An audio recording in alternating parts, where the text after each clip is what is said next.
People deluded, I'm back again. Come on, Ian, man. Come on.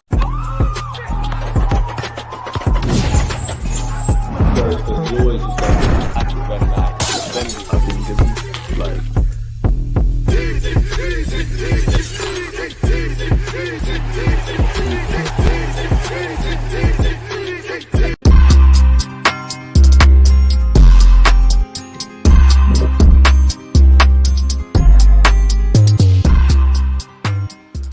Are we live? Of course we're live. People deluded, I'm back again. Now, I'm sure you've seen on social media Mikel Arteta's comments from his press conference. He's moving mad to some or telling facts to others. Obviously, Thierry Henry has spoken about Arsenal, but there's alleged an update where Kudus is concerned and his future in the club circling on him. And Arsenal have been linked with another left back. Now, obviously, you know, first things first, good morning, good afternoon, good evening, and in some cases, good night. Appreciative to have you lot tuned in, whether on YouTube or Twitch. Do make sure you're smashing the like button and you're getting your thoughts in. Obviously, tomorrow is the first of a doubleheader this week against Crystal Palace. We will be doing 2 watch-alongs. So, yeah, tomorrow, believe we kick off at 7:30. I'll be live an hour before kickoff. So, yeah, turn on your notification bell, smash the like button, join the debate. Love a DG notification. Keith, I love your support. Appreciate you. One of the regulars, as is Riley. One love. Free Mudryk. They're trying to set him up. Anthony needs competition. Now, again, you lot check out the second channel I've got. We do have 2 channels. I covered the whole Super League stuff, Mudryk stuff, all of that. I posted a link. So, yeah, make sure you're following on all the platforms. But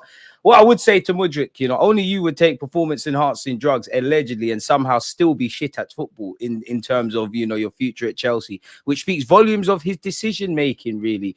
Obviously, I don't know what's really going on. I don't know if he's knowingly tried to cheat the game. I don't know, in a day and age where, you know, I'm not saying Chelsea did anything, but these clubs and these players, you're taking mad things from clubs. You might have personal trainers, nutritionists, recovery dons, all sorts of crazy stuff. So you might not necessarily be in the know of, you know, what you're necessarily taking. So if it isn't that thing, then my heart bleeds for him. But for Chelsea, it's a mess. You know, Mudryk is a problem in itself. I don't know if they were going to loan him out or look to sell him. Bearing in mind, he's probably about 2 years into a 7-8 year deal on decent money. Boy, you know, and for him, boy, if you get a ban, you're looking at, I would say, in the best case scenario, a year, but you could be looking at several years not kicking the ball. And these are your prime ages as a young player. So, boy, Mudryk got shagged. He shagged himself, really and truly. I'll be real. Arteta claiming Community Shield should be sackable. No one I'm not going to quite say that to you, right? But is he wrong? English Super Cup, being devil's advocate, is he wrong? It's a final we had to play. Obviously, Arteta, I do think, listening to the press conference, he was a bit arsey, and I do think Mikel Arteta has that. He's a bit arsey. I do think he's great with the press and all of these things with a manager, but sometimes you can tell he's a bit arsey, like Pep Guardiola. He replies in sarcastic ways at times, and obviously plays a bit of games. But he did win 2 trophies, arguably 3 now. That's not what we spent the money for. That's not what we've been on this rebuild for. Obviously, the dream would be for me the Champions League. Then after that, the Premier League. Pick up as many FA Cups as you want. And, you know, if you win Community Shields, you win Community Shields. So, I mean, technically, he's not capping. But, boy, you know, it is a bit mad. And obviously, in this day and age, you know, people probably, the media will probably, or better yet, social media will take his words out of context. Obviously, the man could have made a paragraph and explaining the context, and then 3-4 words, bang, it's on social media, man. It's a bit of a madness, man. What's the other YouTube channel? I think I'm just going to post a link. I think it's, what did we call it? I'll let you lot name it. DG Sports Views. So yeah, man, make sure you're subscribed on that, man. I'll keep dropping the link. So yeah, appreciate you, T, for asking that. But yeah, man, we'll get into everything. But what you lot say, Josh, one love, my brother. K, it's lovely to see the regulars. We've got quite a community. It is shameless. It is very shameless from Mikel Arteta. I won't lie. Now, for someone that talks about standards with the players, he doesn't hold it up for himself. I think he does, but obviously, if you come out and say comments like this, it's going to rub Arsenal fans up the wrong way. Bearing in mind, you know, it's always volatile where us Arsenal fans are. You know, we win in the Champions League. We batter Sporting. It's all great. Draw against Fulham. Draw against Everton. There's question marks, really and truly. So, yeah, I don't really like the comments myself. I mean, for what it's worth, he did win 3 trophies technically. But, you know, Arteta, you're moving a bit mad, man. Twitter, Arteta, Eric Ten Hag comparisons too funny. He survived that one. People are doing too much with this quote. It's obvious he's just joking. He said it before he wants to win big. I don't know why people are acting like this. Victor, I agree with you. But at the same time, you've said it, innit? Like, yeah, people are taking your words out of context probably, but you've said it. It's a bit like, for me anyways, where I look at Zinchenko's recent comments, Aaron Ramsdale's recent comments, Gabriel Jesus, you know, a few years ago. When you actually read or listen to what they've actually said, it shouldn't be the circus that it is. But obviously, once you speak, people are going to take 2-3 sentences and run away with it. And once you've spoken, it's down to interpretation, really, and people are going to take it as they want. A man said, DG Smart shirt today, Sky Sports pod the interview today. Yeah, no, I actually had a interview around the presenter role, so keep me in your thoughts, man. I hope I get it, but it is what it is, man. I tried to, I was going to wear a shirt, but I tried to do the casual sort of drip thing. And it's true, man. Like, obviously, when you listen to Gabriel Jesus' comments, for example, where he said scoring isn't a strong point of mine. Whether we can, boy, do we really want to keep talking about Gabriel Jesus, people? I think I've said it. I think you lot have your own thoughts. But when you actually look at what Gabriel Jesus said, I think it's a man that shows he needs to do, at the time, he needs to do better, self-awareness and all of that stuff. But then, obviously, people are just going to remember, bro, scoring goals are not my strong point. We bought you for 45 million. Zinchenko's comments recently, obviously, I don't like. He's promoting his book. I don't think what he said is necessarily wrong, because I don't think Arteta is the first nor the last manager currently or in the past that does the little mind games. Like, think about it logically. If you was a manager, yeah, and you know players are injured and you're playing away from home, there's enough space on the team bus. You're naturally gonna. I would anyways. I'm on the mind games. Tell an injured man that's got no chance of playing, he's not in the squad, jump on the team bus and start walking. But then again, Zinchenko, who, you know, people. What I feel is funny with football, yeah, people might not like Zinchenko, have question marks. So naturally, because they don't like it from a footballing perspective, when you come out and talk, you've left yourself susceptible to things, really and truly. But I don't think what he said was wrong. Obviously, he's promoting his book, but you shouldn't have spoke. Aaron Ramsdale, I must admit, big up Ramsdale. One thing I did like about you is, if he wasn't a footballer, you could see him being one of your mates where Arsenal fans are concerned. But let's be real, he talks too much. You know, he's already doing the punditry thing, you know, especially when Southampton got battered. When you speak or you say things, it's down to interpretation. Now, obviously, people... we live in a day and age, especially with social media and how, you know, it's all about clicks and stuff. 2 and 2 makes 100. So it is what it is, man. But this ain't the craziest comment Arteta said. You know, the man's been mocked for the Anfield stuff when he had the stereos. He's been mocked for the dog called win. He's been mocked for the lights. He's been mocked for bare things in isolation. I actually think these things help build the mentality that we have now. Now, for me, with Mikel Arteta, I said it once and I say it again. I do think he's a good manager. I do think you're a genius. I do think you're innovative. I do praise you for the rebuild. There's several things I like about you, and I've got no doubt you're going to achieve things. For me, where that kind of stops, and I'm not Arteta sexual, is because I love my football club. If you really are one of the best managers in the world in the league, like some of the Arteta sexuals make out, then you've got to be held to those standards. As I said, one love for the rebuild. You have my admiration for taking this Arsenal job, because whether you should have got it or not, you did take it in it, and you've got pause, and you've got no experience. You jumped in at the deep end. The club was a mess. You had to get with it fast. You know, you had the whole COVID and whatnot. You had bare things, and I think that will make you a better manager in the future. Where I cut it off though is I'm not loyal to Arteta beyond him being an Arsenal manager. I don't necessarily care if you're a success or not unless it's at Arsenal Football Club. And kind of piggybanking off what I previously said about the rebuild, one love for the rebuild. The conversation now is titles.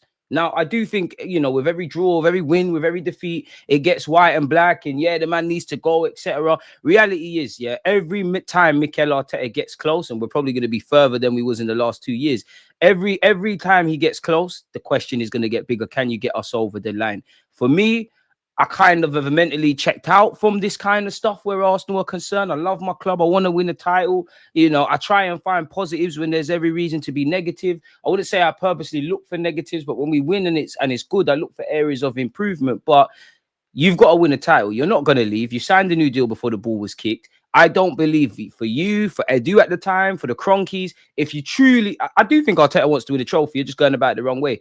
I don't believe the club collectively wanted to win the Premier League. I think they were more hopeful that the last 2 seasons there'll be a trajectory. We were hopeful that there'd be no injuries. That kind of taters into being a bit naive. I don't believe that, because look at what we did when the window was closed. I like the signing of Calafiori. I like the signing of Moreno. I think we needed Calafiori, but some Arsenal fans, rightly so, would say, why are you buying another left back? Why are you buying Mikel Moreno, who's a floor raiser, not necessarily a season raiser? Why are we going into this season with unanswered questions that we already know? And what I mean by that is, forgive me if I'm wrong, we're talking about the left-hand side, and we all saw Thierry Henry's comments, right? Which I think were bang on the money. Did we, had you know, what we've played, 14, 15, maybe 16 games this season, right? Is this that left-hand side at Arsenal Football Club, is that something new? Or have we been talking about it for the best part of a year? The replacement for Granit Xhaka or an upgrade or whatever in that left 8, is that something new? Or have we seen Declan Rice, Moreno now, Kai Havertz once upon a time, speaking about potentially Smith Rowe and Fabio Vieira? That's not new. Needed another attacker to rotate and share the burden for Saka. That ain't new. A striker, that ain't new. We know, you know, the whole conversation around depth and the knock-on effect with depth and injuries and all of these sort of things. Bearing in mind, we're fourth, I believe, on the BBC did a table, we're fourth for injuries. Is these things new? So how much time is going to do the same things, ask for different things? But I digress.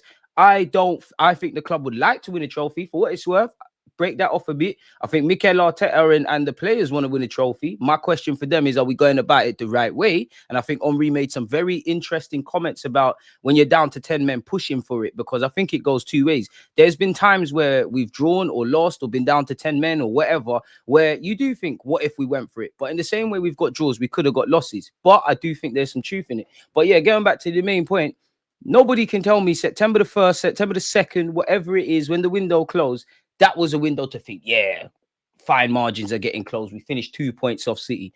Because what do we know about this luck? People always talk about Arsenal and luck, and yeah, there's some valid claims. But luck is when preparation meets opportunity. The opportunity being the chance to win the league. You know, in the last 2 years, this is the most open league race there's been. Forget who wins the Premier League. Nobody knows who's winning the league, who's getting Champions League football, who's getting Europa, who's getting Conference League, even down to the relegation places, even down to top 10. Everything is all up for debate. So that would be the opportunity.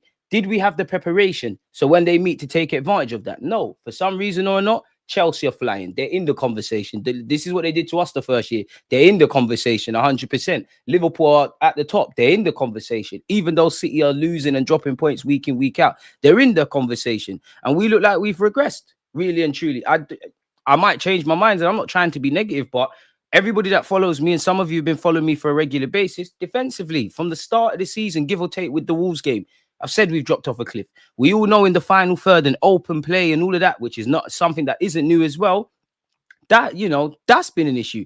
Football's decided at both ends of the pitch. So if we're not great defensively, we're not playing to our full potential in the final third, excluding corners, which I don't mind. We've got question marks about the midfield. We've got several, you know, and again, I'm purely looking at winning titles, you know, because if we want to be these teams that are flirting and we get so far but so close and we enjoy the journey and all of that crap, we've got enough of that. But when you're talking about winning the league, you need to know who's getting 20 goals. You need to know who's getting X amount of clean sheets. You need to know the players that when everything's going wrong, when tactical stuff goes out the window, when it's just a bad day at the office, who can nick you a win? Who can turn a defeat into a draw? Who could turn a draw into a win? Can you answer these questions? Saka's one of them, purely focusing on the attackers. Saka's a match winner 9 times out of 10. Obviously, some people can score the winning goals. But apart from Saka, you're not describing none of our attackers as that. Defensively, and I probably have a lot more faith collectively in our defenders than I do in our attackers, really. But defending goes for the whole team. We've fallen off a cliff. And I'm not saying Mikel Arteta, I'm not trying to lead a witch hunt, but it's his job, his job, to adapt and evolve. Have we done all of that? Have we done all of that? Yes, one thing talking about, you know, signing players, which I'm hopeful for January. I don't really want to talk about the summer because we need players in the summer, but the season's done. Are we getting the most out of what we have? Make no mistake, we need signings. Bearing in mind, he said in February we got the smallest squad. Are we maximizing what we have at this moment in time? It's probably only Bukayo Saka, and even that, you could argue if we just looked a bit better in the final third, there might be a lot more, man, to come from it. Did you see Arteta say he counts the Community Shield as a trophy? Yeah, he's definitely watches my live streams. Like and subscribe, man. I'm lost here. How did we get into another rant? I'm not ranting, man. I'm just speaking with you. I don't know how we got here, but that's why I like being with you lot, man. Warming up the crowd, man. Big up DG, Ismail Assar for me. But regardless of who we sign, Arteta isn't him. I mean, Arteta, you know, if you like Arteta or you think he's not the guy, I think there's valid claims for both, really and truly. I'm not sure for the Ismail Assar thing. I'm not in it. I don't, again, I want, obviously, every signing is a risk. Every player, it is what it is. I kind of, especially in the attacking sense, I'm a hypocrite because if you get me a development signing that we can groom to be one of these players, I'm all for that. But I don't want any attackers that provide more questions than answers. This is why I'm not gonna cry, and I'll give every player a chance. But when Arsenal fans do this side, which we can't now, thank the Lord, because of the things around his name today, sign Mudryk. Arteta can do a thing with him. You know, we got Kai Havertz, we've got to a point, but sign Mudryk, sign Rashford. You know, Raheem Sterling. He's worked with Mikel Arteta, fire in his belly, all of that. And then some of these claims are true, but I'm not on that. I want answers. I need to one day look at my team. And this is what I mean by when I say one day I will look at Arsenal Football Club by God's grace, and I'll believe we can truly win a title. I believe we can win a title with some luck. You know, if we fully maximize things, if we salvage what we can salvage, but now you're hoping points can be dropped. When I see a striker I know is getting 20 goals, when I see us creating, when I see us getting back to our high standards defensively, when I look to the left wing and there's an on-form Martinelli or Jesus or Trossard, I'm dreaming, let's just get a new guy. This is what, when I look at our depth, this is when I start to believe. Right now, it's hopeful. You need a lot of external variables to fall into place like dominoes for Arsenal to win the league. And in life, when things become out of your control, it is what it is. When Arteta signed that contract, knowing the owners won't do anything in Jan is criminal, well, then he has to hold it then, because that tells me, you know, you can criticize the Cronkies in the club for not buying stuff, but that tells me you're happy to work under this remit. Not the best of examples, because obviously us normal men and women, whether you're self-employed, 9 to 5, you can't just walk up and leave. But if the company has ethics or is going about things that you truly don't leave, you would walk. We've seen completely different scenarios, but we've seen managers walk. We've seen managers walk when they're not necessarily happy with the transfer market. So, yeah, Arteta could feel like he's been shortchanged, which he probably was in the summer. But that tells me you're happy to work under these conditions, because you know the owners. Obviously, you're never going to badmouth your employers in the public, but you sit here and say you've never met owners like the Cronkies, Josh Kroenke, energy. They want to win. They want to do this and that. And regardless of the transfer market and the Cronkies, which they are in line for criticism, I don't think you can look at the last 2 seasons regardless and sit there and blame them. We didn't win the league title specifically, indirectly, I do, but Mikel Arteta and the players. We finished 2 points away from City. All you need is one more win, you know, and we in this May that's just gone. We're in dreamland, but we're still coming into the season with the same old issues, and this is what it's going to be, man. And that's why it can be a bit frustrating for me to consume Arsenal content online, because we win a couple games, we're the best thing since sliced bread. People want to sit on my platform and say, "Oh, what do you mean you can't win the champs?" We lose couple, sack this guy's not good enough. People even getting that young Ethan. It's crazy out here, man. It's crazy, man. It really is crazy. You gotta love the sport football, man. Did Edu know something before he fled DG? I don't know, bro. Kind of rumor thing are you on? I don't know. Trossard is class off the bench, usually could make a difference from time to time. Trossard's calm and he saved us a lot of times, but like, let's be real, man. Saka is, when you again purely talking about winning leagues and all these things, and Saka's still a young boy. He's 23. There's certain experiences he's having to go through. He's just popped his Champions League virginity last year. Saka's the only one you're looking at like, right, yeah, you can make the difference. The others are good, they're not bad, but you don't know what you're getting with this current Trossard. Jesus, boy, it is what it is. Martinelli, woof. Raheem Sterling, to be fair, you ain't got a chance at this moment. But even if Raheem Sterling scores 20 goals, 20 assists, you're technically not our footballer. So how far does that go? Thank the Lord, Mudryk is off the market. There'll be some way Arsenal fans will find a way to think it. Have you noticed how we've never signed an attacker that is on an upward trajectory in every position other than attack? We have signed good players on an upward trajectory. It's crazy.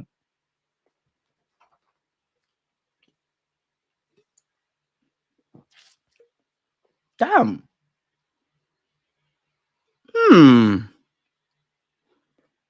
That's a good point.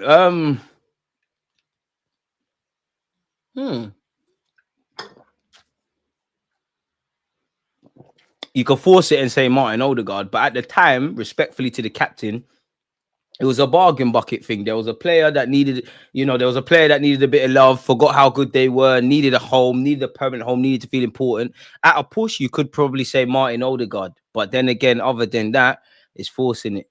Big up, bro, in the nation. I can't believe the apprentice, wow, is being this shameless. It's like he's trying to pee off the fans on purpose. End of the season, I don't think he's ready for the grilling. I hear you, but really and truly, like, what's going to change? Like, if Mikel Arteta gets top 4, doesn't get embarrassed, I'd even extend that to top 3, to be fair, doesn't get embarrassed in the cup competitions, unless there's a mad fall off, you're staying in the job. You signed a new deal before a ball was kicked. Yeah, I'm not on. I hear it. Sarr can be as fast as he wants, man. I'll hold my hands up and say I'm wrong, but I'm not digging the Ismail Assar rumors, man. Big up Del Boy Gunner TV. Don't worry, we're definitely gonna have you on the platform. I'm due to email you, man. I'm due to email you, and a lot of Arsenal fans need you lot's help for something. Arteta is digging himself more of a hole with his recent comments. It's true, but life moves on quickly. Football, a week is a long time in football, you know. Again, 2 weeks from now, I ain't gonna care about this. Really and truly, you gotta be, man. Arteta gonna start calling it the English Super Cup. I'm telling you, he watches the streams on the slide, man. I can see both sides. The interviewer knew what he was doing with the way he asked that question. Arteta should have answered differently. True. Can't go wrong with an Oxford shirt and Cheetos hat. Big up Chase Gold. On a separate note, Arsenal can't do anything without it being over criticized. All my Chelsea, United, Liverpool brethren are the same. It is what it is. It's like what Xhaka said. It's like what Michael Richards said. I don't want to do the woe is me thing, but let's be honest. When Arsenal do something, there's an issue. I've never seen, last time I checked, it must have been this season. We're the first team in the history of this sport to score from corners. People have an issue with it. The goalpost move. Now, for me, pardon me, my only issue is I like balanced reviews. I like honesty, and that goes for all. That even goes for Spurs. I don't want to say that. I'd love the media to just agenda them. But right is right and wrong is wrong, right? So I understand the frustration fans have from that. But at the same time, I'm not saying it's right. But if you know, whether it's the pundits, the media, rivals, all of these things, if you know they don't like Arsenal Football Club, how much sleep we gonna lose over that? Fuck them. Like, you never liked us, you won't like us. It is what it is. Let's just win some trophies, which is easier said than done, as you can all see, people. It's a madness, man. DG, you look like you're about to do a lecture at TED times Oxford and Tig. Hey, I love that. I'll take that. You don't get me to 100k subs, we might, man. We can all tell the pressure is getting to him. Pressure's a privilege. It should. The pressure should be getting to you. The pressure should be getting to Pep. The pressure should be getting to Arne Slot, because if I'm Arne Slot, I didn't expect this at Liverpool. Running with the league. The pressure should be getting to Maresca. Definitely, if you're fighting to stay in the league, and this goes to the players. If there's no pressure in your life, whether you're a mother or a father trying to raise kids, whether you're someone trying to pass uni, college, get a qualification, do whatever, trying to level up, bro. If there's no pressure, you're not doing nothing. Pressure bursts pipes or it makes diamonds. Which one do we want to stand on? Pressure's a privilege. Do you know how sexy and beautiful this football club is? People can say what they want. They can slander it. It's one of the most beautiful football clubs to play for. It's a privilege. You know how much people that couldn't realize their dreams of being a footballer would love to be in any one of these lot shoes for 30 seconds, let alone an hour, let alone a season. So if anyone can't take pressure, come out the team. Simple as that. It should be getting to you. You should be overthinking. That is your job. I'm sure being a manager, when you see everything come into place and you win games, or you've been working on tactics and it works, bearing in mind the money, all of these things, there's many great things about being a manager, but the rest is what comes with it. You're going to be talked about. You're going to be judged. You can win a treble. I would love Arteta to win a treble. We live in a day and age, a man will win a treble, but you ain't won a quadruple. If we won the Premier League last season, but you ain't done it 2 on the spin, the goalposts always move. It moves for everyone. That comes with it. And that goes for all sportsmen, really and truly. So just going to have to get on with it. He's good both wings too, more intelligent than Martinelli. I mean, it's not really a good bar, really, to set, being more intelligent or having better IQ than Martinelli. Then Martinelli, Isaac and Gyökeres is a dream, but KSC and Arteta are on it. Let me know now. Are you Sar's agent? Because I'll be shameless. Christmas presents can get paid for. Commission settings, man. It is what it is. There was a time I would have taken Sar, but he ain't kicked on in years, man. What are you saying for Arteta saying Ethan has a 9 in a couple of years? I've been with that. I still want to see him as a 10 or an 8. But you know what? If you can play in all those positions, it means you're intelligent, man. It'd be interesting to see what sort of 9, because he's not nowhere near the finished article physically, but I can't see him as a back to goal kind of striker. I know whether you're a poacher, a number 9, whatever, there are still some traditional tasks you're going to have to do. Can Ethan play left wing because our 2 guys we play there aren't doing nothing? I don't think it's the strongest position, but boy, I've been saying run him there, innit? You can't do any worse. And at least he's going to, I'm not saying the players ain't going to learn, but at least even if Ethan stinks up the place for 5 games, at least it's a learning curve for a young man trying to be a Premier League footballer. So I hear it. Arteta needs to run his own economy now. He got given 500 million to sign players, and the rest must be supplemented with sales. Arteta held on to players that need to be sold, and we came up short. He needs to sign, I'm just going to call him KK from Napoli, Osimhen / Tony, and a creative midfielder like Eze. The club has to up the level with better players and need to get rid of Deadwood ruthlessly. Top players aren't available in January. Everyone knows that. How people complain about no signings in Jan. Do you think Chelsea will/can win the title? I don't know if they will, but they definitely, in a mad season where no one's running away with it, if they keep this up, they definitely have a chance. How Martinelli doesn't get past Young was a disaster. He should be playing through the middle. He's a 9. I must admit, until I see his footballing IQ improve, I used to be heavy on him playing as a striker. I just think he should be on the bench. We should have got Mitoma instead of Trossard, respectfully. Big up Black Lad Travel. Man said, not true, Chamak cap. Chamak's an original dream seller because he looked so great in preseason. He looked unbelievably great in preseason. The minute the official Premier League stuff kicked on, he was crap. The only thing I'll give him, I'm sure there was a mad game. We came back. I could be making all of this up, people, but I'm sure we came back from like 4 goals down once upon a time against Reading, and Chamak scored. I could be capping. And I think I'm not making this up, but I'm sure Giroud and Francis Coquelin threw their shirts into the fans, into the crowd, into the fans, and had to go get them back. Arsenal, the mockery of North London, the club which is apparently a big club and has won absolutely nothing since Seavid. Absolute jokers. I'm a Liverpool fan. Big up Liverpool. You are right. We need to win stuff, and I'm never going to listen. If you don't think Arsenal's a big club, you don't think Arsenal's a big club. I think when it comes to this whole big club rhetoric, it just screams primary school kids. My dad beat up yours, mine's stronger than yours. Me, I think Arsenal's a massive club. And even the fact that we're still locking off cities, we're still doing what we're doing, the fan base, all of that, even though we ain't won nothing serious speaks of it. But if you don't think we are one, is where it is. I won't go as far as to say we're the mockery of North London. You've seen them look down the road, mate. You can't say Arsenal ain't won nothing and then talk about and then say we're a mockery, because then what the hell does that make Tottenham upshite?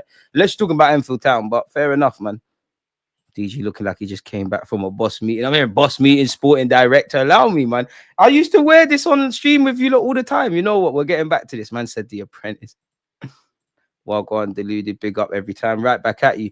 Do people think Dortmund wanted to sell Bellingham and Haaland? Yes and no. Naturally, you want to keep them, but like Dortmund know what time it is. We get you. You develop for a couple of seasons. I guarantee when they bought him from Birmingham, they knew, maybe not to Real Madrid, but they knew we're going to sell you to a bigger European team for a profit. Haaland, 100%, they knew it. And there's probably some others there. Probably that Makoko brother, but he ain't done a madness. Yeah, have to take the emotions out of it and see it for what it is. Exactly. Like, man said, DG looks like he's got a PhD for Black History. Damn. Forget about rivals. Just look objectively at Arsenal and ask yourself if we're going to win something. No, I'll be pleasantly surprised. You know, we just need, for me to believe, you know, FA Cup final, I think we could win it because it's magic. I just think I'd have to be surprised on the day. There's nothing I've seen. And again, purely talking about winning major trophies. And I'm not dissing the club. There's nothing I look at to make me think, yeah, we're going to win major things. It's more hope than anything. And as I always say, I want to be wrong. Who doesn't? I don't want to sit here and say we can't win the Prem. And it kills me to say the Champions League's impossible. That's the one trophy I want Arsenal Football Club to win. I've seen Chelsea win it on a bookie thing twice. I've seen United win it when that race issue slipping when he's taking penalties. Seen Liverpool come back from what was that 3 goals against AC Milan. Got to the same amount of finals as them lot down the road. And you know what? I know that my guy was chatting shit being a Liverpool fan, but big up Liverpool for that, because we wouldn't have had a leg to stand on then, really and truly. I don't get why fans are angry about the manager. We're third in both the Prem and the Champs. I don't think we have the proper squad to win the league. I think you said it there. If I'm honest with you, like, if we don't have the proper squad to win the league 3 years into being title challengers, probably more years we talk about the project, then that is on the board, but it's indirectly on Mikel Arteta. There's not a single player that's left or is currently there that isn't without Mikel Arteta say so. And obviously there's a long part to play in the season, but who's happy about third? 20 years from now, man, I ain't remembering that. And I'm not saying you're saying this, but I think there's a lot of fans who use that as copium, because you know in your heart, despite where we might be in the title race, I agree, 6 points off Liverpool shouldn't be all doom and gloom. But when you look beneath the hood, the way it pours, like defo, the way we're playing, there's nothing encouraging to say if Liverpool lose 3-4 games, we're going to take advantage of that. So, and I understand it, because it's, again, the conversation is about winning titles. I only speak for the fans, yeah, that provide balance. If you want Arteta out and you don't think he can do what he needs to do, but you're providing balance and, you know, the positives and the negatives, if you believe in him, fair play. I'm not a fan of the hyper opinions. I'm not a fan of the liars who make out, you know, my man's the second coming of Jesus. I'm definitely not with the liars that act like, you know, he's done nothing, because he has done stuff. But getting over the line, and every year he doesn't. I'm not gonna lie. Then Brendan Rodgers shouts, "Is he our Brendan Rodgers?" How is I'm therefore not comparing Mikel Arteta to Arsene Wenger, but is he the guy that, we've got a strong academy, we've got we've got a decent playing squad? Is he that, he's weeded out the bad players, he's promoted some good habits? Is he the guy to just steady the ship and the next one comes in, a bit like what people used to say about Arsene Wenger? Oh, we paid off the stadium, we've done this, we've done that. Someone else comes in and we thrive. And the form we've been in or whatever, Arsenal fans are starting to say mad stuff. Man, I'm missing Una Emre. Are you crazy? Are you crazy? People are saying Eddie and Nketiah up front weren't that bad. This is why I get mad at the club, because if you sign the striker, bro, it's crazy. And some Arsenal fans have to, again, football fans are very reactionary, but some Arsenal fans have to hold that, because some of you beg, and you can change your opinion, but some of you that are begging for a striker, you were sitting there saying, oh, don't sign the striker. We've got Kai Havertz. Where is Kai Havertz going to play? No disrespect to Kai. What's going on there? And make sure you're following Black Lad Travel. I can't lie, he does a great job of going, literally says what it says, man. He is a Chelsea fan, but he goes all around different grounds and different countries. The man went Poland, like watching football. His content's A1, man. It's different. But you're right about Shamak. But yeah, in relation to Arsenal being third, it shows you, that's where for me the frustration is. And I can only speak for myself.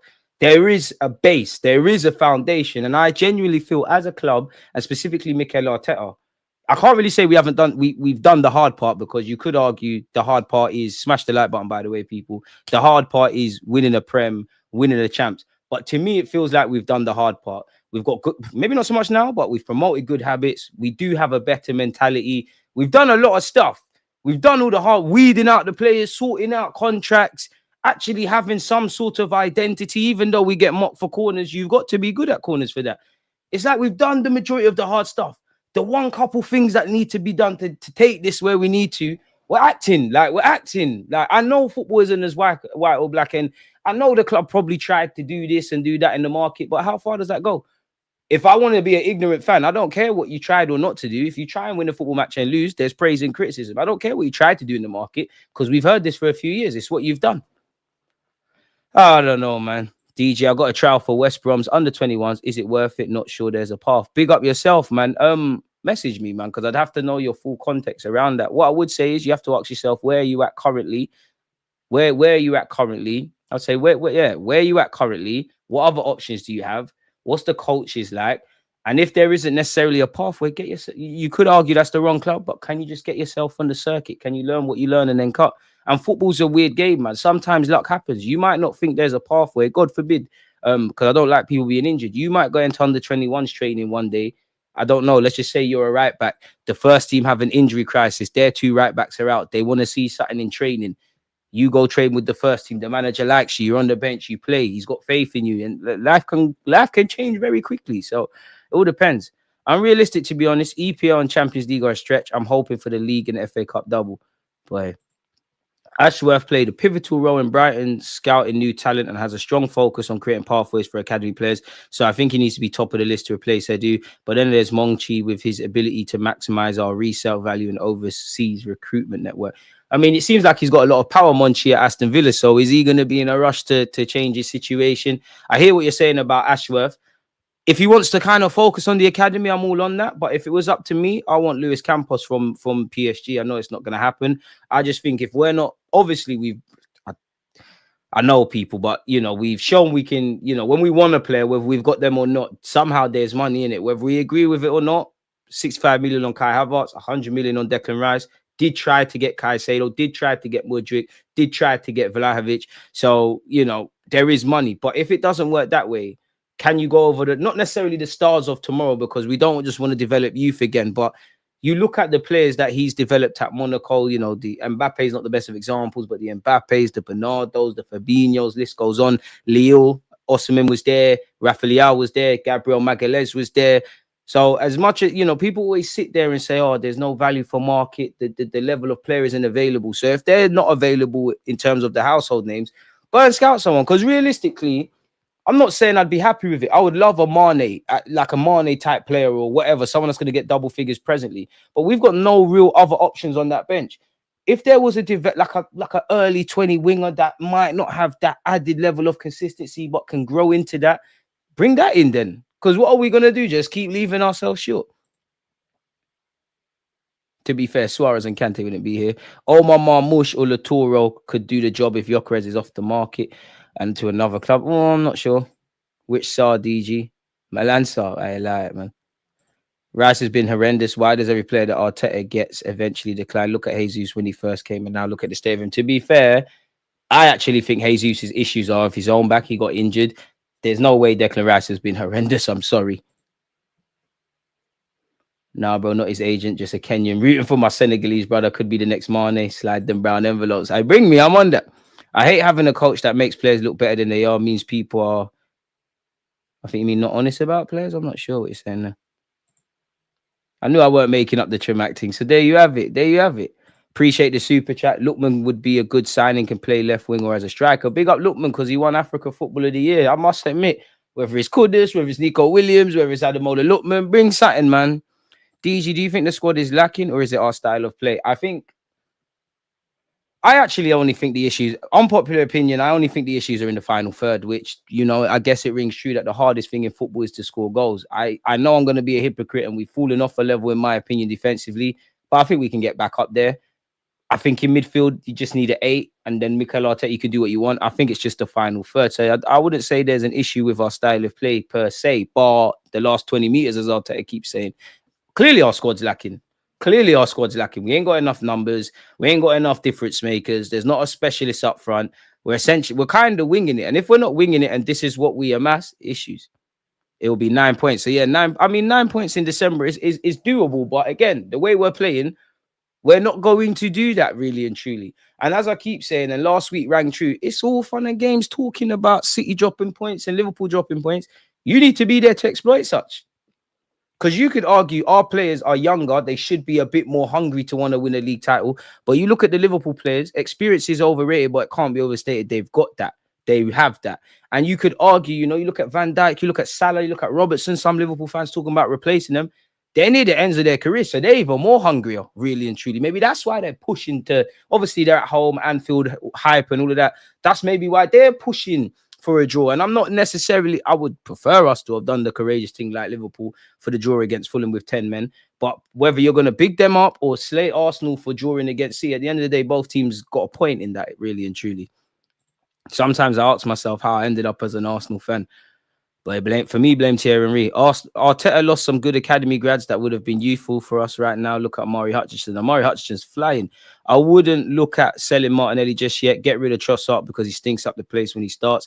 I get Bayern Gittins as a Trossard replacement. Long term, we're going to need a replacement for Trossard. But unless there's an offer we can't refuse, I'm not selling Trossard. You, Martinelli, Jesus, who you man on the bench, find someone better. Because I still think they've got roles to play. Pardon me. More like soft mentality. We are too soft. Break some transfer rules. Damn. Not sure. I want us to break rules.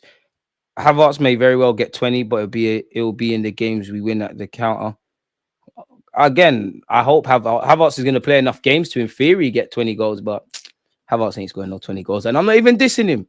If the club make Edu's right-hand man our sporting director, we'll know then we don't truly have any ambition. We always hire from within and inexperience. Big up DG. Campos was okay in my book until I read the madness. He said, not for me, no disrespect tolerated. What did he say? The illusions of this manager is becoming more blatant. He's sounding like a Spanish Ten Hag. Jesus doing the same ish he's been doing since he landed. Only difference is that he's not surprising defenders anymore.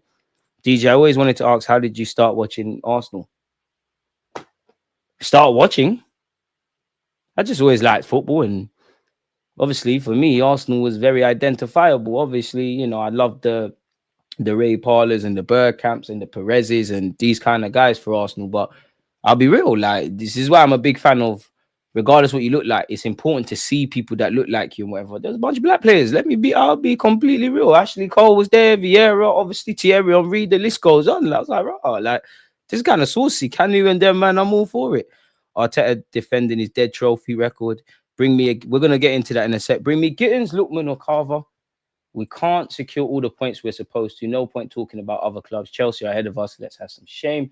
Rice is okay. Arteta just plays players out of the position. Rice is a 6, but Partey is better on his day. What we need is an 8 and unleash E for more plus a striker / left winger. I'm not with that. I'm all for that. DG, with Havertz in out of form, would you give Jesus a run of games?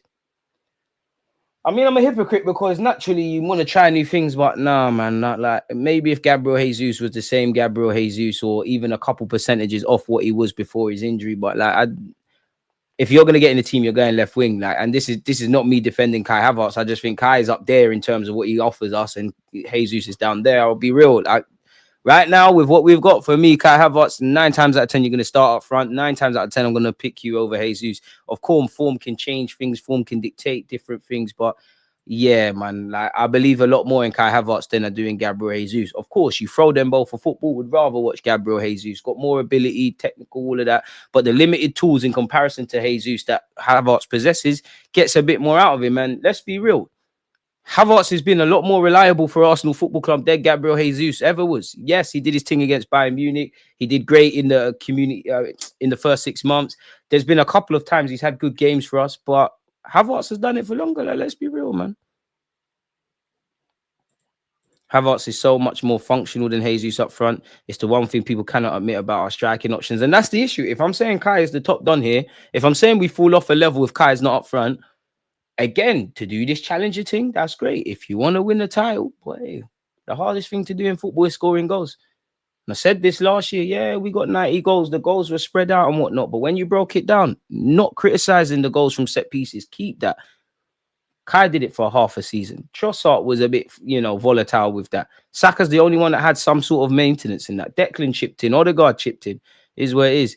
DG or Gaffer gassing up Charity Shield, shameless, but that's dead. So you forget? Are you go on Arsenal's Twitter and Arsenal fans' Twitter and go and see the retweets around Jurgen Klopp when you lot won the Community Shield. Boy, he's shameless, but I have to back it, man. To be honest, Arteta is saying wild-ish to take pressure off the players. It could be mind games. Managers do it sometimes, but it's usually a bad sign for the direction of the club. But there is that. But I agree with you. But if you're Arteta, you've been in worse times. Remember when he was hit me, not the players? Like, we've been in a lot, and I'm not saying to keep him. You've had to face the media when we've been more dead food than we are at this moment in time, significantly, essentially, man. Let's get into everything that's floating around. Apparently, he said we won the Community Shield twice. No, so we've won 3 trophies. We need more, and we want more. One of the big trophies, that's for sure.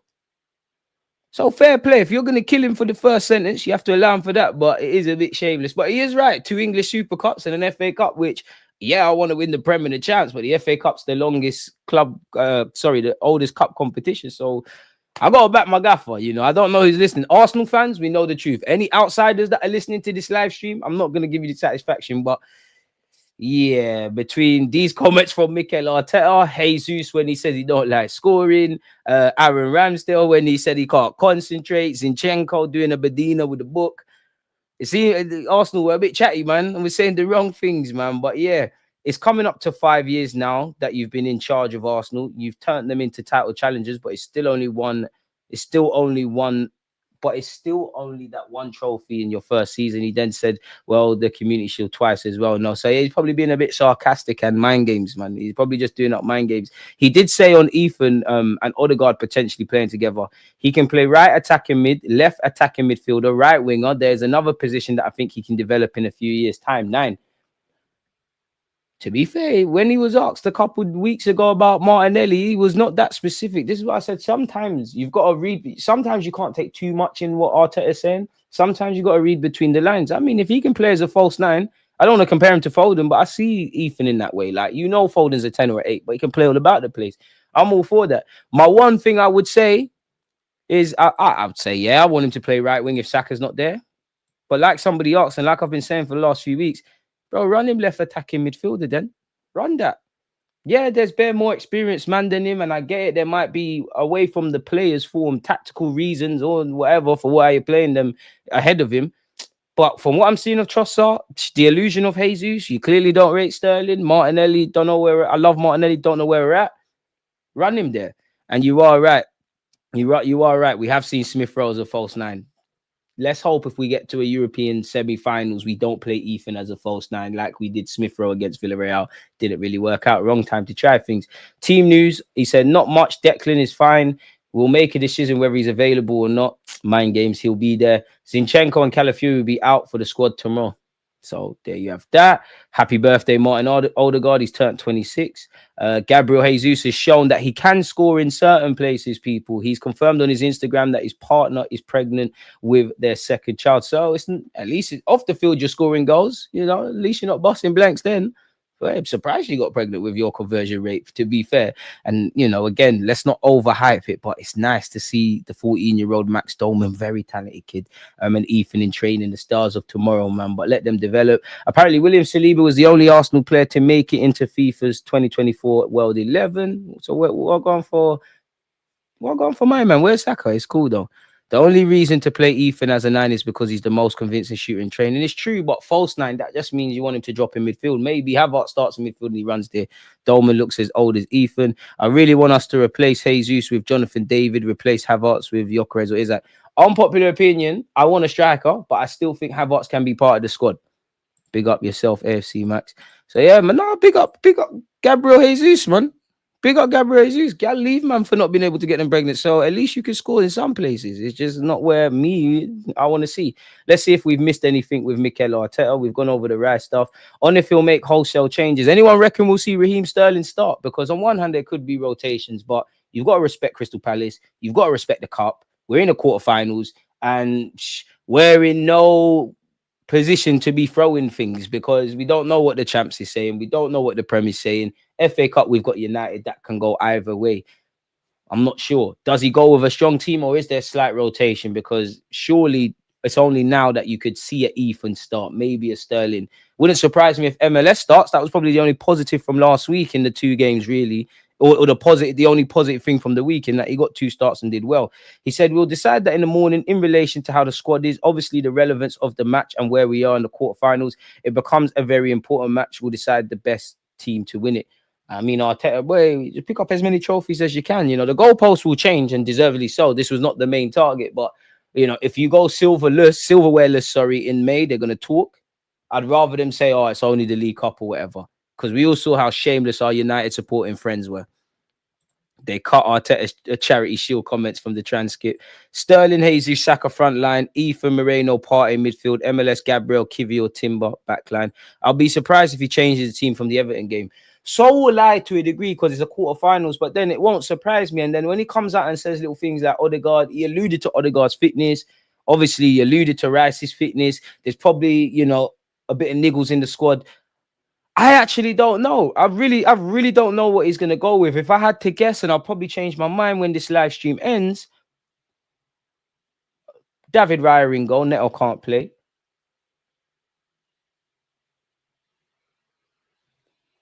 I don't know, because I can see him playing Partey right back. Yeah, it probably will be the same team from Everton. You know what?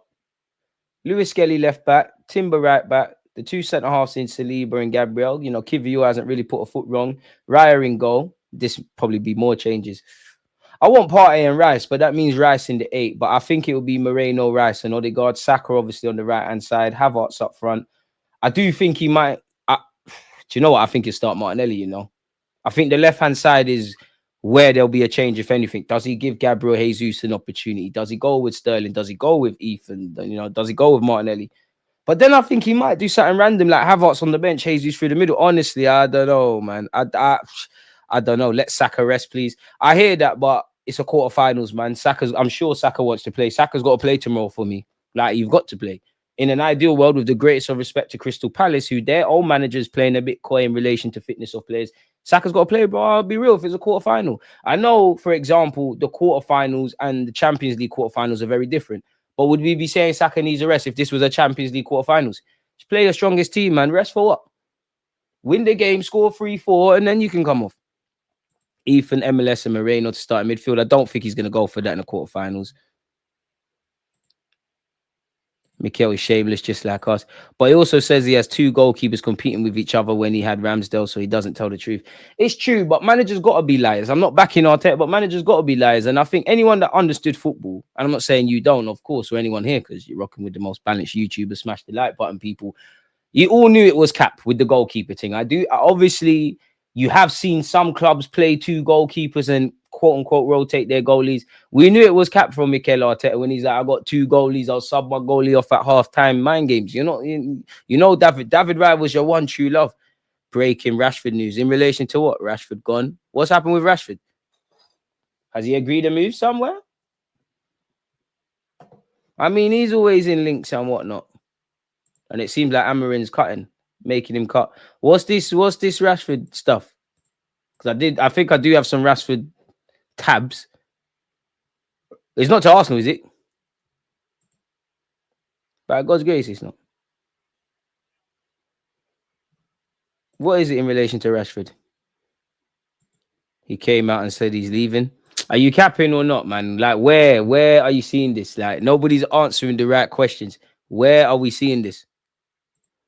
And does he really come out and say, I'm leaving? Did he specifically say I'm leaving? I need to see it, man. I need to see it. But yeah, moving on. On a big chance of silverware, that's the Community Shield comments. We won 3, 2 Community Shields too. We want more on the big ones too, that's for sure. On the January transfer window, I fully trust the squad and our players and the amount of situations and things we generate in a match, how little we can see that fully trust my players. Now, obviously, a manager's going to say that, if I'm honest with you. Harry Winter interview. Oh, fuck's sake, Rashford. Why, Rashford? You see what I mean about you can't help you? So why are you doing the interview thing? Come on, Rashford, man. Just shut up and play football. Let me try to find this on Twitter.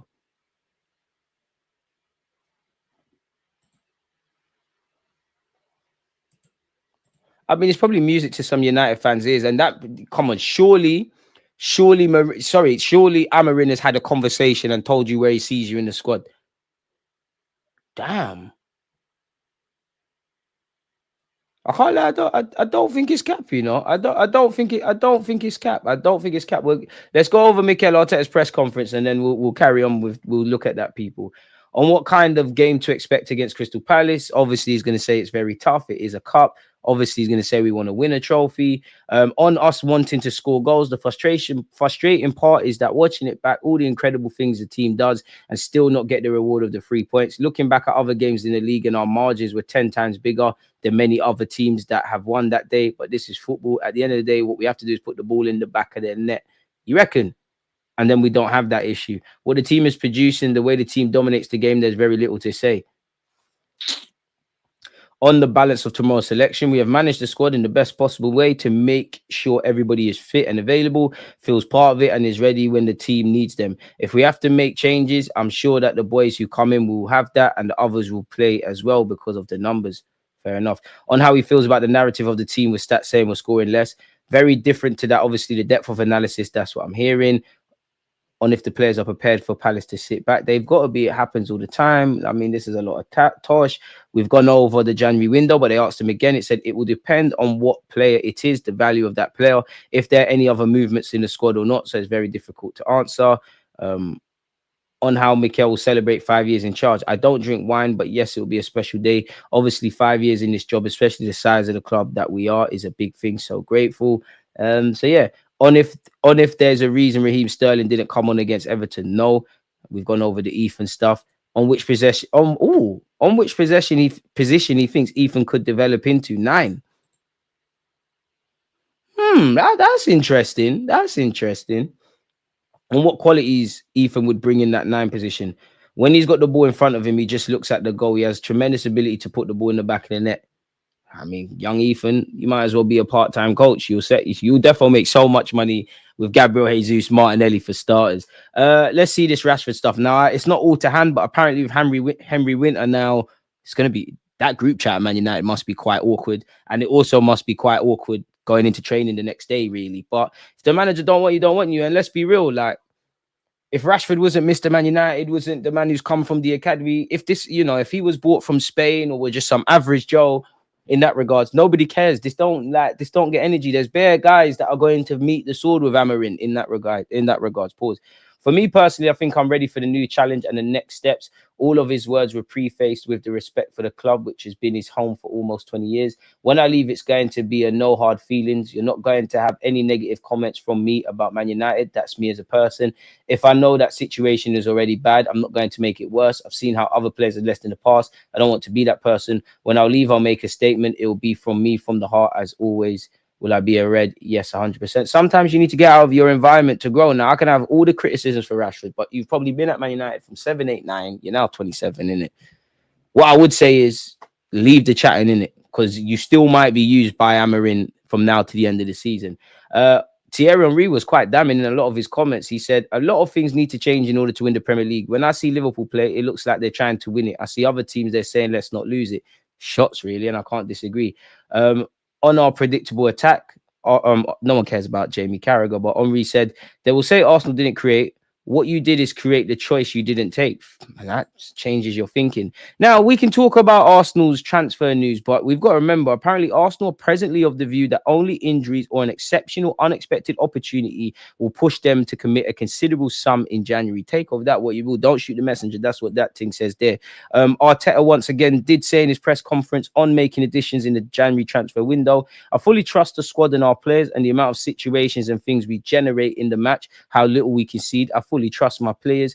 And that was a follow-up tweet in which he said it will depend on what player is the value of the player, if there's any other movements in the squad or not. So it's very difficult to answer people. Once again, I can't imagine anyone expected Raheem Sterling to cut short his loan, but Raheem Sterling has no plans to cut short his loan at Arsenal and seek more first-team regular football elsewhere in the January window, with the player determined to force his way into the team during the second half of the season. There's a lot of football to be played.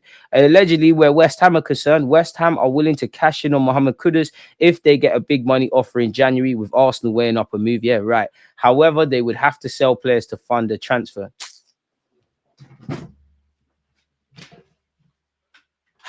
Doesn't this feel like the same old things are being said again and again? We were told that in the summer, then we sold 1-2 players. Like, what's going on? Who is going to get sold in January?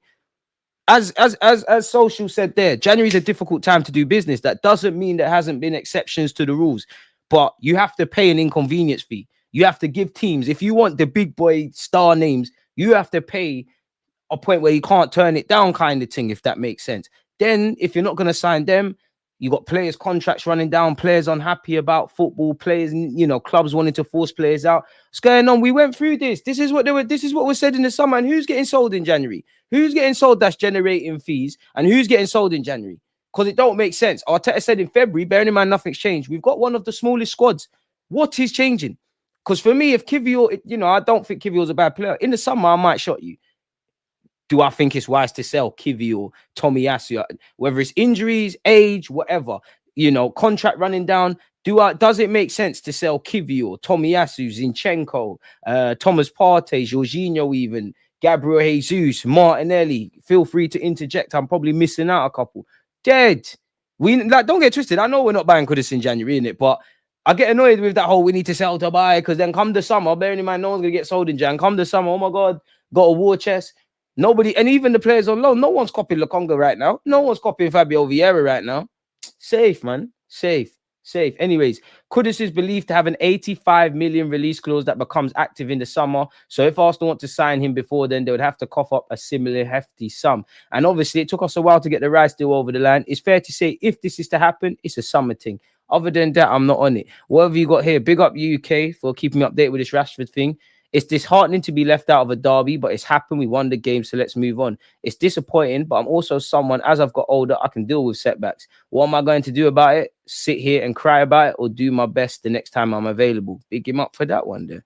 Arteta better not get any ideas with Rashford. Don't get it twisted. I like the illusion of Rashford, quick, on the left-hand side. I'm even falling for the trap that Arteta sexuals do. If Arteta can get a tune out of him, even them comments, he seems like he's switched on. I'm all for that. But then I think about it. As I've been saying at the beginning of this live stream, there's too many unanswered questions around players. Rashford's going to be available for a decent fee. It might not be what they would have got a few years, but you're going to have to pay something. He's going to get big wages. You don't know what you're getting game to game with Rashford. You don't know you're getting 5 to 10 games. And fair enough, if he was 20, 21, 22, even 23, the man's 27. You've been around the block now, England international, especially if you're coming into this Arsenal kind of project where, whether I rate you or not, you're for me in the same kind of bracket or banned because of the similar level of experience as the Sakas, you know, the Odegaards, etc., Salibas. In fact, you're older than them. So you're going to be one of the more senior players. And if you think you're going mad already, we are going mad because we're crying for Raheem Sterling, and we know that's not going to get us out the hood, even though he deserves a chance. But if you're going mad over Raheem Sterling, Gabriel Martinelli in his present form, Trossard's current form, Gabriel Jesus, bro, Rashford's going to tip us over the edge. Hey, it is what it is, man. It is what it is in that regards. It's written in the stars, signs in Jan, and bags against United in the FA Cup.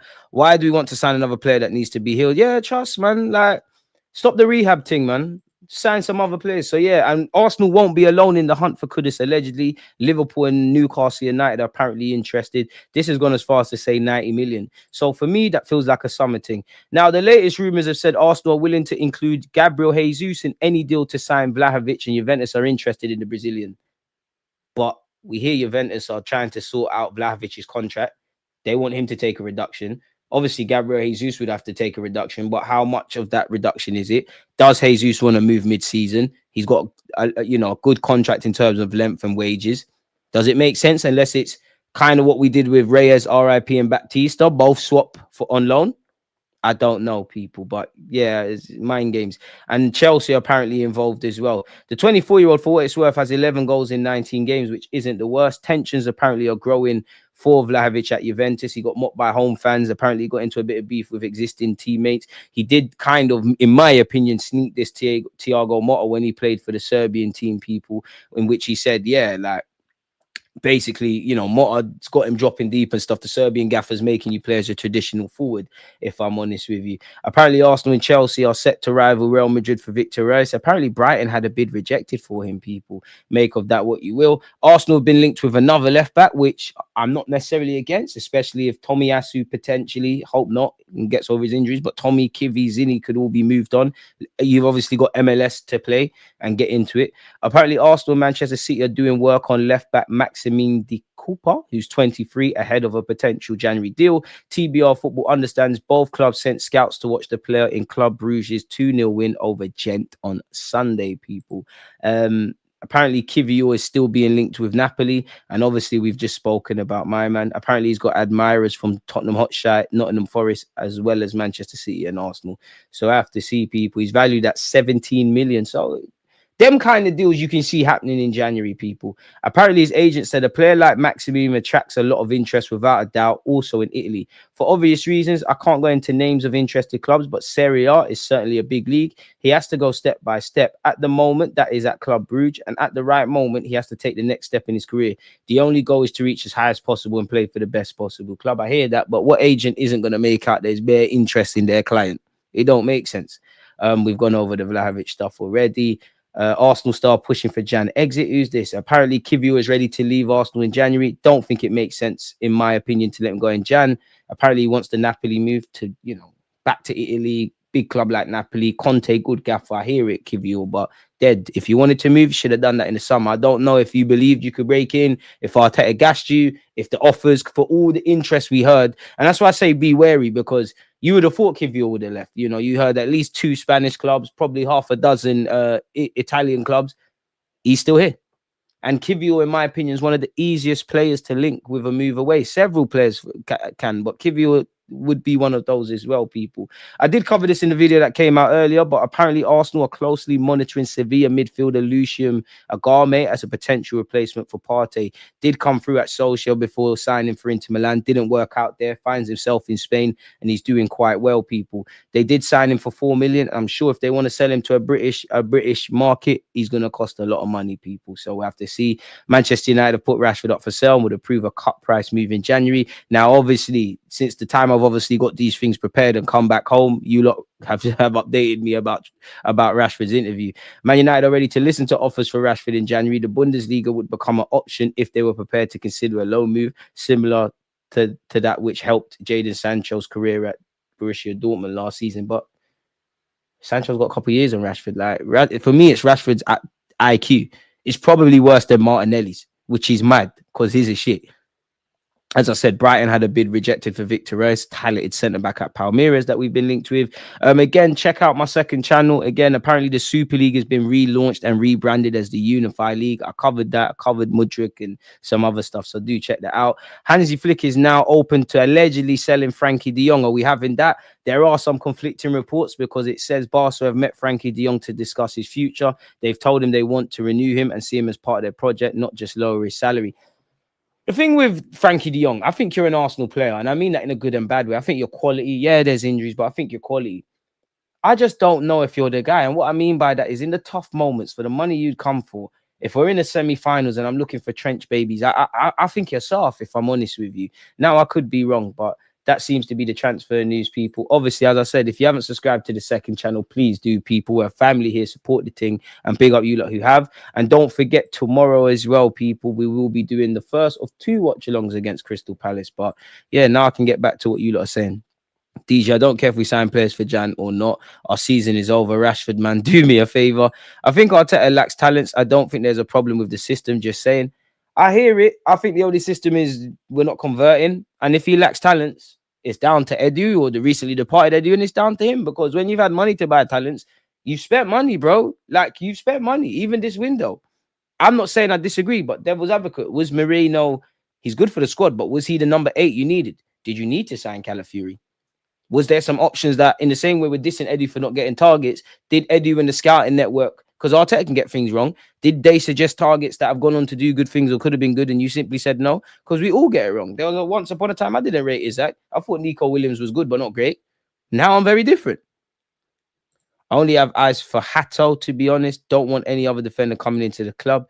It's dream chasing with him, man. Arteta isn't serious and he can lead us to the PL title. We should stop thinking we'll sign players next month. Get ready to learn Italian, Jesus. Boy.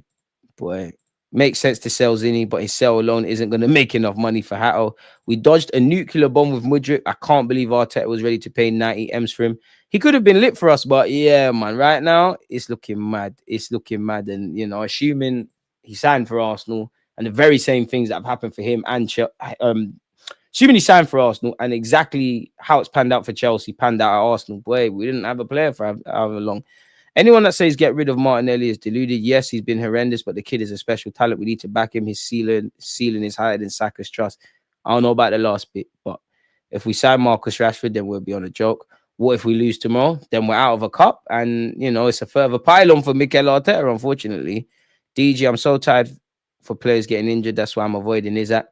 I hear it. Isaac's the one guy I would take the risk for. I know I'm a hypocrite. Martinelli, Jesus, Kivio, Zinni, Havertz must all go. Havertz ain't going anywhere. Martinelli ain't going anywhere. Jesus probably has to push for a move unless the club want to move him on.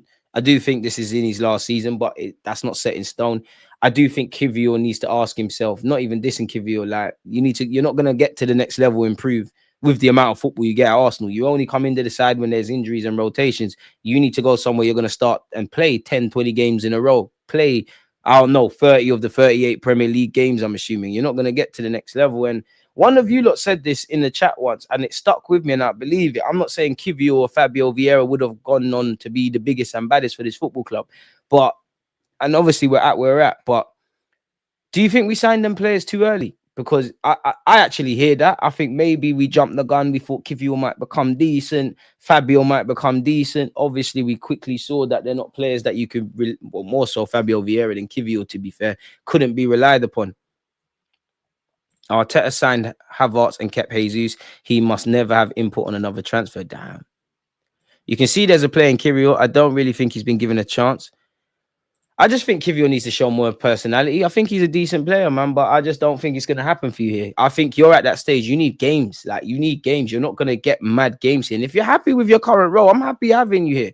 And I also feel Arsenal won't force Kivio out, but he seems to be one of the only ones really that seems to have, again, interest in actually bidding is different things. But no matter how Kivio's future has panned out at this club, he's still there's still a market for him.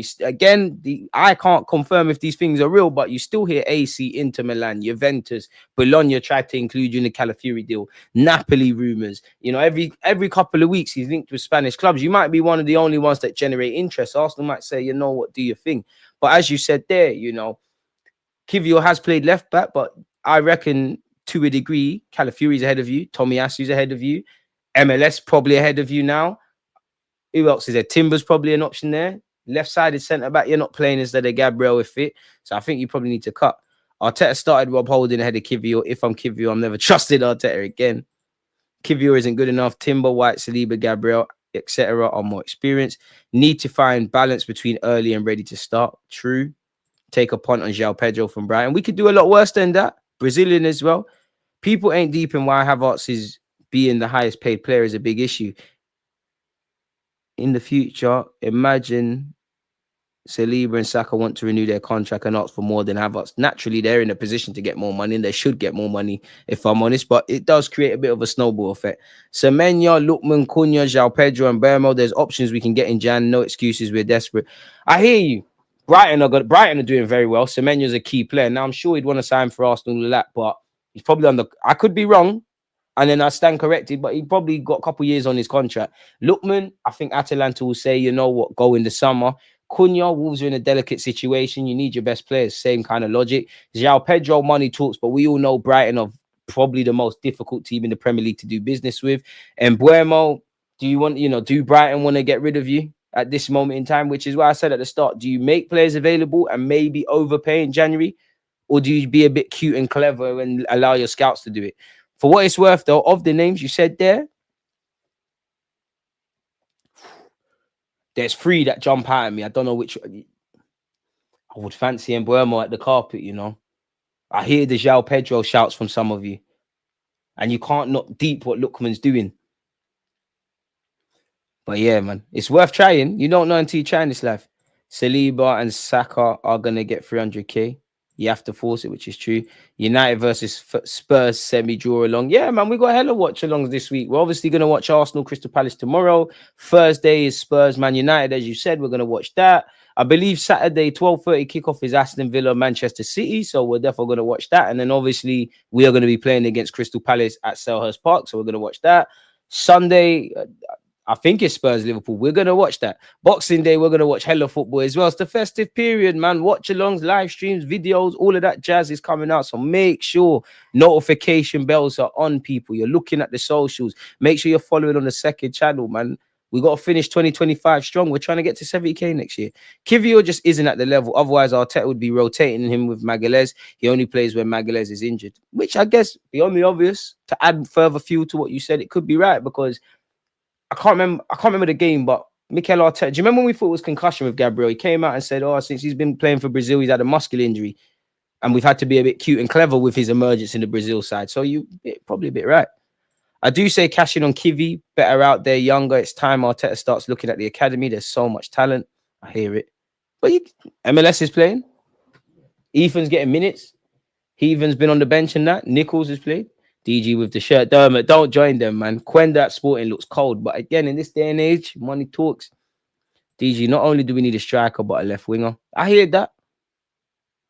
Saliba is a centre-back. CBs, regardless of status, usually get paid less than attackers. Van Dijk makes less than Havertz, for example. Saka 100% deserves more than Havertz. I feel Napoli are desperate for a centre-back. Maybe we can force a decent fee. It's true, but then don't we leave ourselves short? Because, yeah, we could say, in an ideal world, not even an ideal world, but an ideal hypothetical world, if Kivior is going to leave, Kivior cuts, we see some prolonged fitness, whether we rate them or not, from the Tomiyasu. Benjamin White comes back, and we have a clear run. But for me, I don't think Kivior is the greatest. I wouldn't cry if he left. But whether it's Kivior, Tomiyasu, Gabriel Jesus, Partey, Jorginho, half of the players that you can make a case of leaving, I don't think it's right in Jan, unless you're going to address that. In February of this year, Arteta said we've got one of the smallest squads. What's changed? We got a centre-back named Maldini in the academy. Give him Kivior minutes. Maybe because of the name, he won't make the grade here, unfortunately, in my opinion. But he can leave with his head held high. He's made his debut. DG looks like he's ready to replace. Said, dude, I might, looking the part is half the job. Damn, I'm never wearing a shirt on live again, man. I used to do this all the time and no one said something. I wear one shirt and there's so many of these comments. Damn, man, you lot are funny, man. I wouldn't mind Giovanni Quenda from Sporting, but... And again, I'm not saying just because they played for Sporting and Ruben Amorim was there, that means they're going to get everyone. But I just reckon they're going to get him, Diamande, or Gyökeres, man. I would hope Ben White and Calafiori can stay fit, and the emergence of MLS would make me think of selling Kivior. It's true, but as we've seen, injuries can strike at any time, suspensions at any time, and it'd be nice for once for Arsenal. Obviously, I don't want a big squad for the sake of it. You want quality, but it'd be nice for us to have too many players than too little, if that makes sense for once. DJ, as an Arsenal fan, do you think I'm unfair to Arteta? It's not about what I think, Kwame, man. Like, it's not about what I think. I always say on my platform, I don't know about anyone else. If you could, which I think everybody's commented throughout the live streams and all my videos, some of you are more optimistic about Arteta, some of you are more pessimistic, but a lot of you present a balanced argument. If you present a balanced argument as to why you think he is the guy or he isn't the guy, and you give the guy the positives where they're applicable and the negatives as well, what can I say, really? Because I think there's several reasons to believe in Arteta and what he's been doing, but then I also look at it as that, as I said earlier, it becomes getting over the line. I do think there's a lot of self-inflicted issues. I do think while he's still inexperienced as a manager, you've been here for 5 years, and some of the lessons that are still plaguing us and issues you haven't addressed. So I understand if people are saying, you know what, next manager. And I also understand when people sit there and say, oh, who else are you going to get if you ain't got Arteta? But then I also understand and think it makes sense. And you can't just say, because you're shook of the unknown or what managers are out there, not to get one. Fair enough. It's a prime Alex Ferguson, a Jose, a Wenger, City with Pep when that day happens, Jurgen Klopp with Liverpool. And we still don't know how that's going to pan out, regardless of what Arne Slot is doing at the moment. But that's not a way to go around life. There's going to be a day Saka leaves. There's going to be a day things happen. It is what it is. Maybe Kivior, for me, it's just about Kivior being a body. Maybe Kivior gets us over the line with an attacker. This sell to buy annoys me, though, should be the case. How far does this go? Like, I don't know the club's balance books, but we heard this over the summer, and we heard in the summer we actually printed a positive bank balance with everything we did with the Nketiah and the Smith Rowe stuff and all the other stuff. So what's this selling to buy thing? I don't know, man. Saka, Rashford, I'm here for it. When is Tomiyasu going to be fit? Questions I don't know the answers to. No, we might end up with Buendia and Ryan Fraser. We used to be in the trenches. We should have sold one of Kivior or Zini, but they wouldn't have been replaced in the summer. I'm with you, but I can't lie. Thank the Lord that everyone's been here, because at some point they've had to play, which again is a problem. Man, you guys dodged a fat bullet with Mudryk. 100. Arteta's bought too many cogs, and not that one player you put your arm around and say, go win us the league. One player can't do that, but I hear it, and I'm being naive because there's reasons, but you know, you've signed one of the best sixes, making him at 8. We're talking about Odegaard winning duels. We're not getting the most about, we're not evolving some of the existing young players. You failed upwards with Kai Havertz. You know, you haven't addressed the left-hand side, you haven't addressed the left 8. You tried with Havertz, it didn't work. You failed upwards with him up front. We got to a point. It was a short-term fix. He was playing there because of Gabriel Jesus, and he's done quite well. It's got us to a point. But that's led to some complacency. Lord knows how the club would have been thinking if you flip it and Havertz went up front and he was still shit for the whole of the season, how they would have been feeling.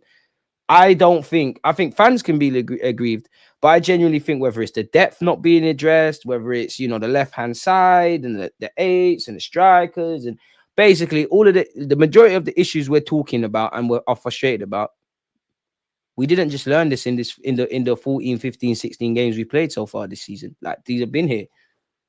If we did learn this, then it would be something new and we might say stuff, but this ain't nothing new. I like the thought of Ethan playing as a 9, but when is that going to come? If Arsenal bought Gyökeres last season, then we win the league. Probably means we score a couple against West Ham at home. I'll give you that. But to be fair, I think Havertz pulled his weight second half of last season. I can believe Kai is not the guy to take us over the line and we need an upgrade. But I'll be real. Last season, 9 times out of 10, you turned up a lot more than your other players, man. I think Arteta is the problem more than the players. You only have to look at the subs he made on the weekend. Clueless. If he had someone like Conte, we would have won the league 2 years ago. I've always said, when I see Mikel Arteta make 5 substitutions more often than not, I know it's Calas. I know it's Calas for us. I know it's Calas. And I'm sure he's got his reasons that me as an ignorant fan can't understand. Less so much Rice, but I'd apply Rice to this. When you're taking off Odegaard, when we've got half an hour or so to go, where he's the one player that, you know, he should have scored a couple in that game. Nobody's doing anything to scream and shout about, but he's the one that's going to get that pass off. and then you're looking at a young, talented but young Ethan to come into it. It's a bit mad, in my opinion. And the gaffer's moving mad, if I'm honest with you, man. I'm sure you lot are bored of hearing me waffle for an hour and 19 minutes, people. So I'm gonna love and leave you lot. Watch your other channel, DG Sports Views. There's a link drop there. It should be the link. No, tell a lie. That's a lie.